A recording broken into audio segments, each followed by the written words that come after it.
Hi, it's Heather and I have some no-line watercolouring to share with you today. I'm using Gina K Barely There Amalgam ink to stamp these magnolia blossoms from My Favourite Things. It's just one of several inks that you can use to stamp your image for no-line watercolouring. I stamp it a couple of times just to make sure I've got the complete image and to make it a little darker than one impression because I really need to be able to see it clearly. There's a lot of detail in these stamps. I've jumped in the footage here to when I'm working on the second bloom, and that's because I changed my plan several times as I was making this card for various reasons that I'll discuss along the way.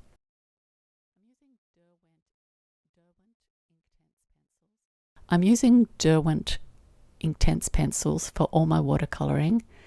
They are a watercolour pencil that is permanent when dry, but I put it on as shown here. I just shade one part of the leaf or petal or stem that I'm colouring, and then I blend the rest of the colour with water and a paintbrush.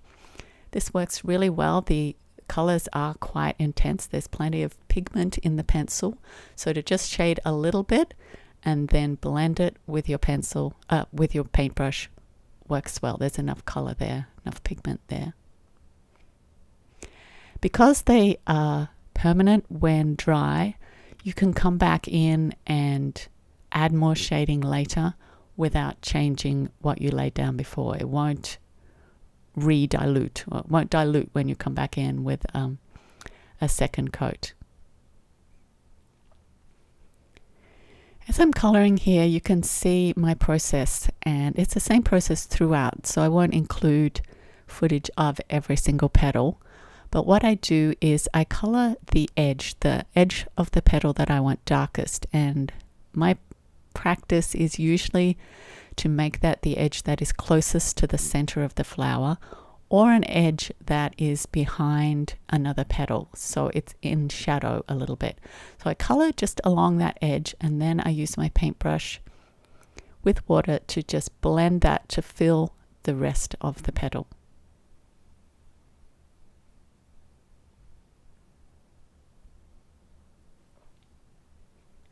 There were several reasons why I changed plans on this panel.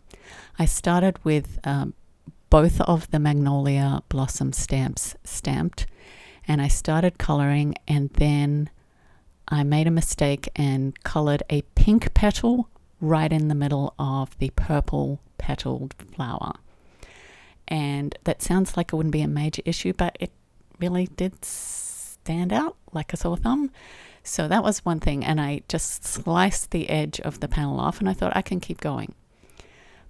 And I did. As you can see, there's a pink magnolia blossom all painted there on the edge of the panel.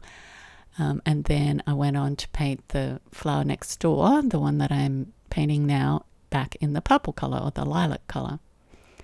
But I decided later on in the process that I didn't want them both because they didn't look like they were in the same garden. Just the orientation of the stamp, one was facing one way and the other was facing the other way, so that flower on the left gets left out of the final card, and you'll see what I did to rearrange things.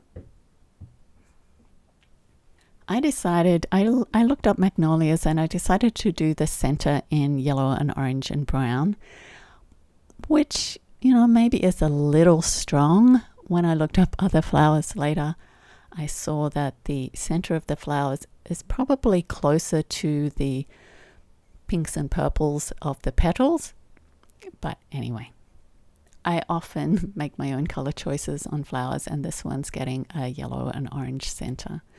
And I just colored with the yellow, the orange, and the brown pencil, just kind of dabs and dashes, and then I blended the whole lot to fill that space.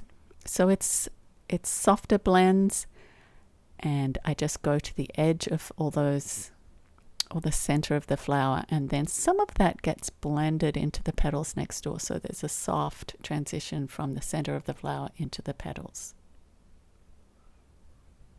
Obviously, I'm not doing the detail that is in the stamp in the center there.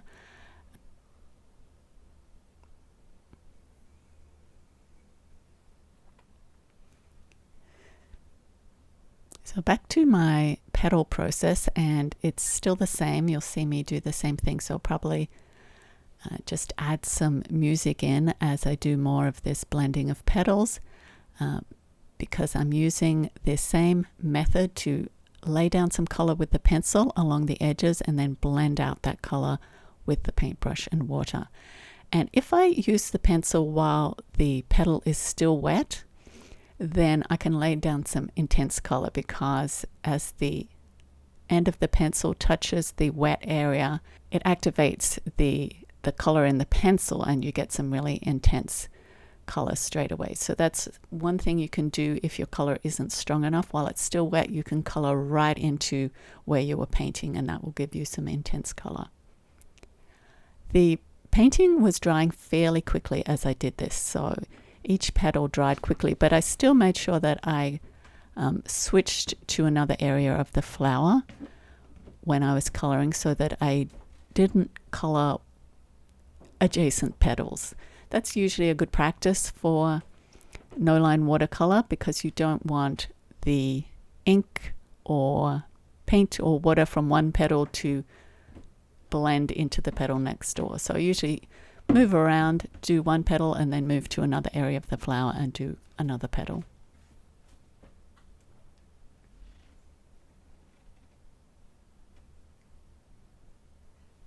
On this flower, there are quite a few of those little edges of petals that curve over, so they leave a shadow underneath. And at the top, like on the bit that curves over, I choose to be a highlighted area. So usually I color that with just leftover color in the brush rather than color fresh pencil on it. And so it just gets to be a really pale curving over petal, if you know what I mean.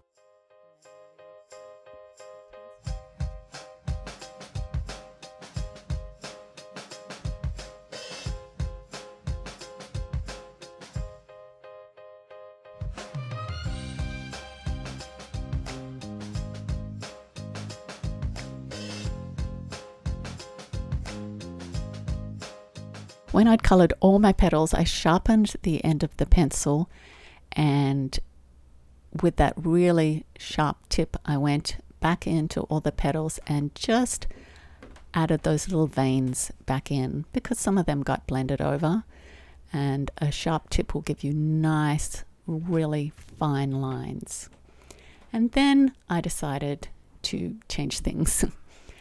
And I don't have that on camera. I don't have that process of changing things on camera. But you can see that I sliced off that first flower because it really didn't go with my design. And I stamped another of the large bloom and ended up coloring that exactly the same way. There's the bit that I sliced off. Could make a nice bookmark. And I did all the same coloring and then decided to stamp the two blooms on a background panel.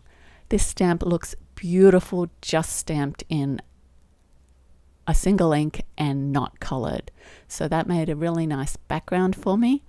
I found a color of cardstock that matched the Spanish moss ink exactly, and just gave a tiny little border to my colored panel, and then put it all on the card base. So you can see there are several ways to fix up a design that doesn't look exactly how you expected it to, and that's what I did here. I hope you enjoyed this. Hope this gives you some ideas. Check out my blog for more projects. Thanks for joining me.